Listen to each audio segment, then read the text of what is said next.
Hey guys, it's me again. I'm here for another review for you of the new Comet Takeover.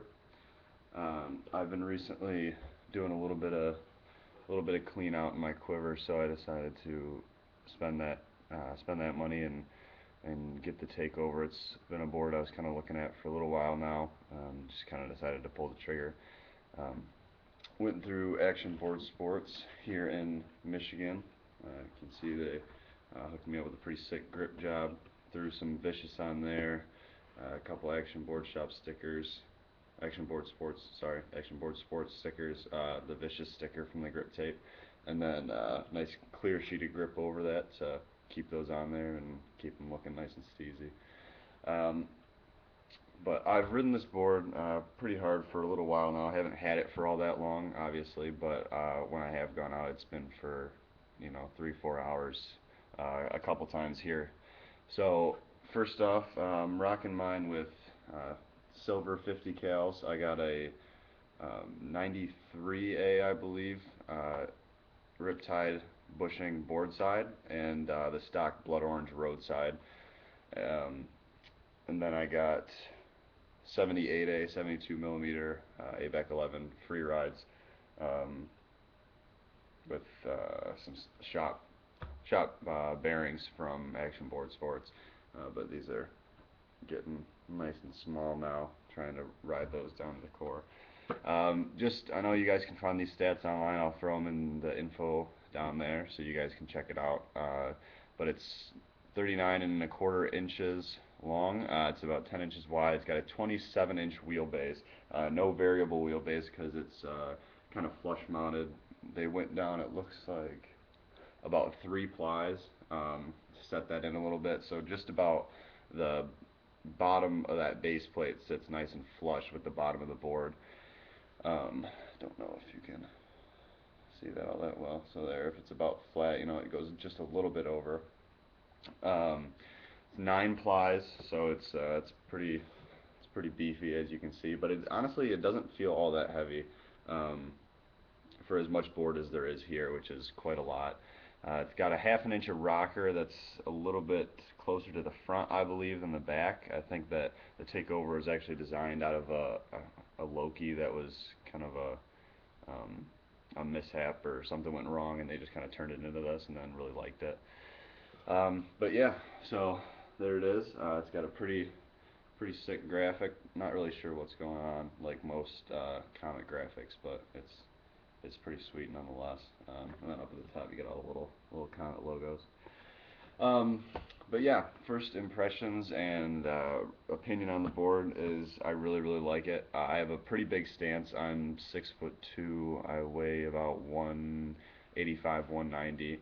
Um, so my stance is quite wide, which is why I like the top mount boards because I can stand right over the trucks if I want to, and I have a lot more room.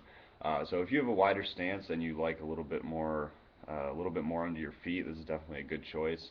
Another good thing about it is since the concave is kind of the classic simple concave that Comet does, it allows for a lot of room for customization. So if you can't really seem to find everything you want feature-wise in one board, you can get this and throw it all in. So I know I've seen a couple videos of P-Swiss taking that Vicious and layering it up to make some 3D concave.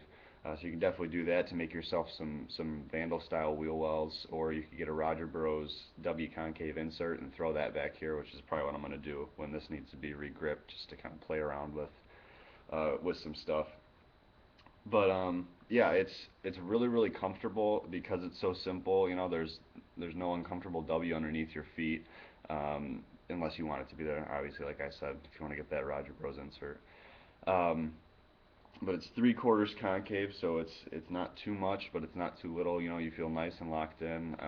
I've done free riding and a little bit of downhill on this, and obviously my setup right now is more for free riding, anyways.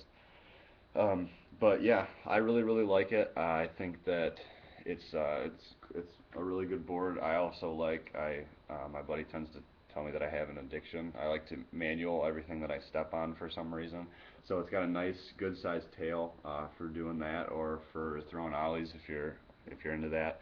The nose is also, you know, it's a good decent length for whatever it is you want to do, I guess, with G turns or what have you. Um, but yeah, I really like it. I haven't had trouble necessarily with wheel bite. I bought this with some Blackout 44 cales, and I wanted to try it for downhill, so I threw my downhill setup on it with 72 cannibals. And there's a little bit of blackness you can see right there, where I think I kind of caught it lightly. I didn't notice it until the next day. So I'm not really sure what to do. I guess I could take my 1/8 risers that I have and throw that on. It'll just basically make it a normal top mount without that flush mount.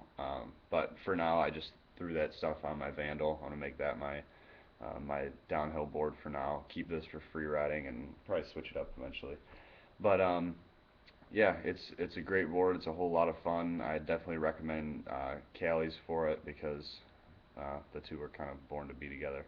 Um, there's a really good video of Colton Killeran, I think is how you pronounce it, riding this and just shredding it real hard. I'll post a link for that up here, so you can go ahead and click on that and watch that video. If you have any other questions, you can feel free to comment down here, or you can send me a private message, whatever you want to do. I can try and get those questions answered for you. I like doing these reviews and helping people out and helping people make right decisions and not spend money that they're not going to like something. So once again, this is the Comet Takeover. Thanks for watching. Subscribe and stay tuned for more.